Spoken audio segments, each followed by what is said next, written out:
মামা হেসে ঠিক আছে বলে এরপর সিগারেট খেতে থাকি। দুই বন্ধু। হঠাৎ একটু সামনে তাকিয়ে দেখি কয়েকটা ছেলে একটা মেয়ের ওড়না ধরে টানাটানি করছে। রাসেলকে বলি, তুই থাক, আমি আসছি একটু। আজ ছেলেগুলো গেল রে। আমি হাসতে হাসতে ছেলেগুলোর সামনে যেতেই মেয়েটাকে দেখে চমকে উঠি। এটা তো সেই মেয়েটা আজ কলেজের সামনে যাকে আই লাভ ইউ বলেছি। মেয়েটা আমাকে দেখে দৌড়ে আমার পেছনে এসে আমার এক হাত শক্ত করে জড়িয়ে ধরে। ভয়ে কাঁপছে মেয়েটা। ছেলেগুলো আমাকে দেখে ভয়ে ঘামতে শুরু করে। একজন বলে, শরীফুল ভাই আপনি? তোদের সেদিনের মাইরে হয়নি তাই না? সবাই এসে আমার পা জড়িয়ে ধরে ক্ষমা চাইছে। সব কটাকে লাথি মারতেই দূরে গিয়ে পড়ে। ওড়নাটা দিয়ে সবাই লাইনে দাঁড়া। আমার কথা মতো ওড়না দিয়ে সবাই লাইনে দাঁড়ায়। আমি মেয়েটার গায়ে ওড়না জড়িয়ে দিয়ে ছেলেগুলোর কাছে গিয়ে সব কয়টার গালে থাপ্পড় দিয়ে বলি, নেক্সট টাইম যদি এই ভুল করতে দেখি সেদিন আর ছেড়ে দিব না, যা এখান থেকে। ছেলেগুলো ঠিক আছে বলে এক দৌড়ে সেখান থেকে চলে যায়। মেয়েটা আমাকে বলে, আপনাকে কি বলে যে ধন্যবাদ দেব বুঝতে পারছি না। ধন্যবাদ দিতে হবে না, আমার আই লাভ ইউর জবাবটা দিলেই হবে। আবার শুরু হয়ে গেছে না? এই আপনি কি মাস্তান নাকি বখাটে? তোমার কি মনে হয়? সেদিন বখাটে মনে হয়েছে, আজ মাস্তান। হ্যাঁ ম্যাডাম, আমার বন্ধু বখাটে বা মাস্তান কোনোটাই নয়, অন্যায়ের প্রতিবাদ করে। আর এটা অনেকে মাস্তানি মনে করে।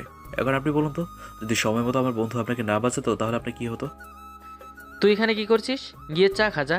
আর তুমি চলো, তোমাকে তোমার বাসায় পৌঁছে দিয়ে আসি। বাহ, আমি এখন কাবাব মে হাড্ডি হয়ে গেলাম। এত কথা না বলে বাইকের চাবি দে তো। মেয়েটা আমাদের কথা শুনে খিলখিল করে হেসে দেয়। রাসেল বাইকের চাবি দিয়ে চলে যায়। আমি মুগ্ধ নয়নে তাকিয়ে আছি মেয়েটার দিকে। আমাকে এভাবে তাকিয়ে থাকতে দেখে মেয়েটা বলে, এমন করে তাকিয়ে আছেন কেন? নজর লেগে যাবে তো।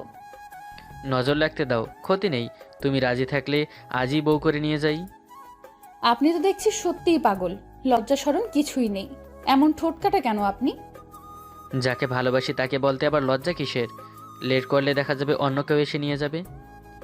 আপনার সাথে কথাই আমি পারবো না। আচ্ছা, এখন কি আমাকে বাসায় পৌঁছে দিবেন নাকি এখানে দাঁড়িয়েই কথা বলবেন? আমি ঠিক আছে বলে গিয়ে বাইকে নিয়ে আসতেই মেয়েটা বাইকে উঠে আমার কাঁধে হাত রাখে। বাইক চলছে আপন গতিতে। একটু পর একটা বাসার সামনে এসে মেয়েটা বাইক থামাতে বলে। বাইক থেকে নেমে বলে, ধন্যবাদ আমাকে বাসায় পৌঁছে দেবার জন্য। আপন মানুষকে ধন্যবাদ দিতে হয় না। আচ্ছা তুমি কিন্তু এখনো তোমার নামটাই বললে না। আমি আরোহী জান্নাত ফাতেমা।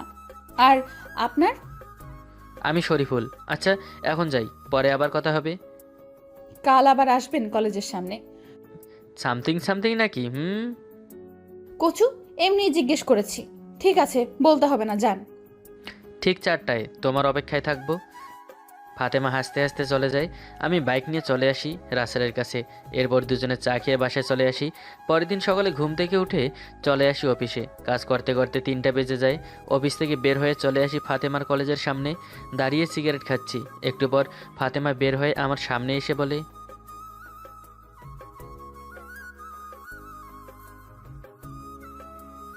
হুম, জানি, অভ্যেস হয়ে গেছে, চাইলে তো সারা যায় না। এগুলো খেলে আমি আর আপনার সাথে কথা বলবো না। এগুলো না খেলে ভালোবাসবে আমায়? আগে এগুলো ছাড়েন, তারপর বলবো। ঠিক আছে, এই মুহূর্ত থেকে ছেড়ে দিলাম। এবার বলো। আমার মাথায় হাত রেখে কসম করে বলুন, আর কখনো এইসব খাবেন না। আমি পকেট থেকে সিগারেটের প্যাকেট বের করে ফেলে দিয়ে ফাতেমার মাথায় হাত রেখে বলি, এই তোমার মাথায় হাত রেখে বলছি, আর কখনো সিগারেট খাবো না। ফাতেমা মুচকি হেসে আমাকে জড়িয়ে ধরে। আমি 440 ভোল্টে ঝটকা খাই। আর কিছু না ভেবে ফাতেমাকে জড়িয়ে ধরি।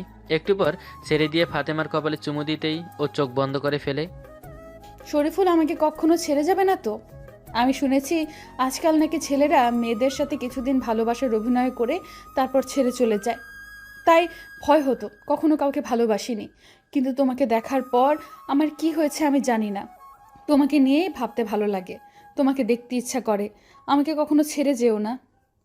আমি তোমার আগে কখনো কাউকে ভালোবাসিনি, আর তোমার পরেও কাউকে ভালোবাসতে পাবো না। এই তোমাকে শুয়ে কথা দিলাম, আমার শেষ নিঃশ্বাস পর্যন্ত তোমার হাত আমি ছাড়বো না। বলেই ফাতেমাকে শক্ত করে জড়িয়ে ধরি। হঠাৎ মোবাইলটা বেজে ওঠে। মোবাইল হাতে নিয়ে দেখি রাসেল কল করেছে।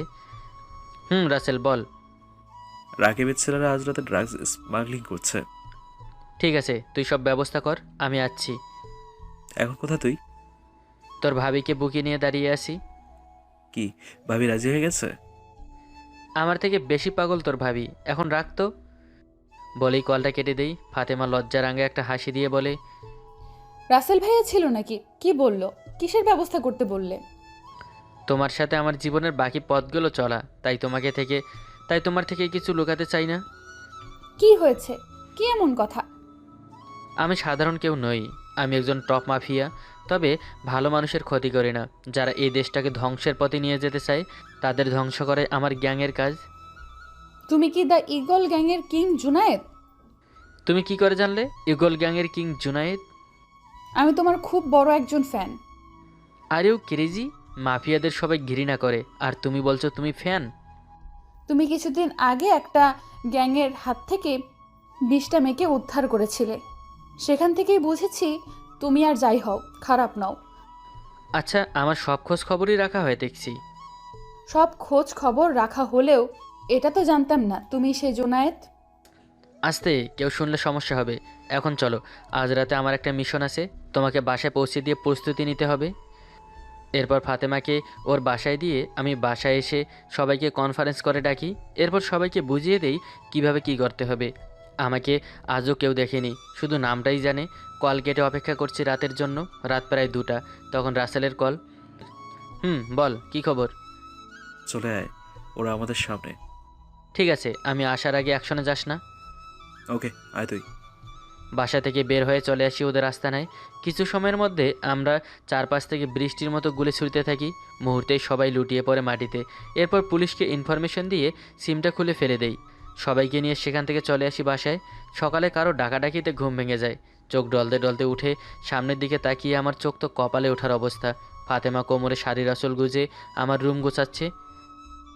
তুমি এখানে কখন আসলে? আরে তুমি উঠে গেছো? যাও ফ্রেশ হয়ে এসো, একসাথে খাবার খাবো। তুমি আসলে কখন? আর রান্নাই বা করলে কখন?